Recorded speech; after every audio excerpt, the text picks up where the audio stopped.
ഞാൻ ചിലപ്പോഴൊക്കെ മനസ്സിൽ ചിന്തിക്കാറുണ്ട്, ഭൂരിപക്ഷമാണ് ജനാധിപത്യം, ഭൂരിപക്ഷമാണ് ജനാധിപത്യം. പക്ഷെ ജനാധിപത്യം ഭൂരിപക്ഷം കൊണ്ട് മാത്രം നടക്കുന്ന ഒന്നാണ്. പലപ്പോഴും ജനാധിപത്യത്തെ നയിക്കാനും നിയന്ത്രിക്കാനും ഉള്ളവര് പണത്തിന്റെ സ്വാധീനത്തിലൂടെ കടന്നു വരുമ്പോൾ അവൻ മുടക്കിയത് അവൻ തിരിച്ചു പിടിക്കാൻ പരിശ്രമിക്കുന്ന ഒരു കാലാവസ്ഥ സമൂഹത്തിൽ സൃഷ്ടിക്കപ്പെടുന്നുണ്ട്. കൈക്കൂലി കൊടുത്ത് ജോലി വാങ്ങിക്കുന്ന ഉദ്യോഗസ്ഥന്മാർ ചിലപ്പോഴും പറയാറുണ്ട്, ഇപ്പോഴാണ് മുടക്കിയത് കിട്ടിയിട്ടുള്ളൂ, ഇനിയാണ് എനിക്ക് കൊയ്തെടുക്കാനുള്ള സമയം, ഈ ജോലി കിട്ടാൻ ഞാൻ മുടക്കിയത് എനിക്കിപ്പോഴേ കിട്ടിയിട്ടുള്ളൂ.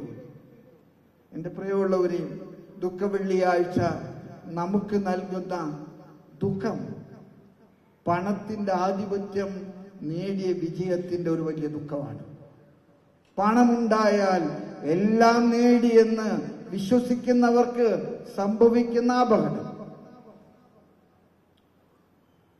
പീലാത്തോസ് റോമായുടെ ഗവർണറായിരുന്നു. BC 26 തുടങ്ങി അദ്ദേഹം റോമാക്കാർക്ക് പ്രിയപ്പെട്ടവനാകാൻ വഴിവിട്ട എല്ലാ മാർഗങ്ങളും ചെയ്ത ഒരാളാണ്. തന്റെ ഭരണം അപകടം കൂടാതെ മുന്നോട്ട് പോകാൻ അദ്ദേഹം ചെയ്യാത്ത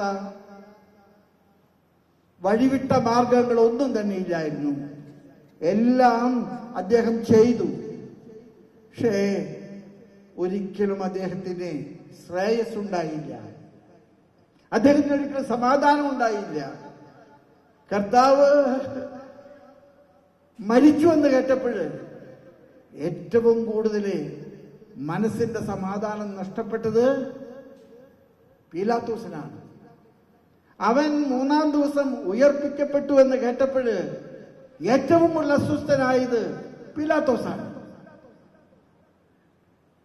പീലാത്തോസിന്റെ കഥാപാത്രങ്ങള് നമ്മുടെ ചുറ്റുമുണ്ട്, നമ്മുടെയൊക്കെ ക്രൈസ്തവ ജീവിതത്തിലുണ്ട്. അധികാരത്തിൽ നിലനിൽക്കാൻ, പണം കൊണ്ട് വിജയം നേടാൻ ഞാനും നിങ്ങളൊക്കെ നടത്തുന്ന പരിശ്രമങ്ങളെ ഈ ആത്മപരിശോധനയ്ക്ക് വിധേയമാക്കുന്നത് നല്ലതാണ്.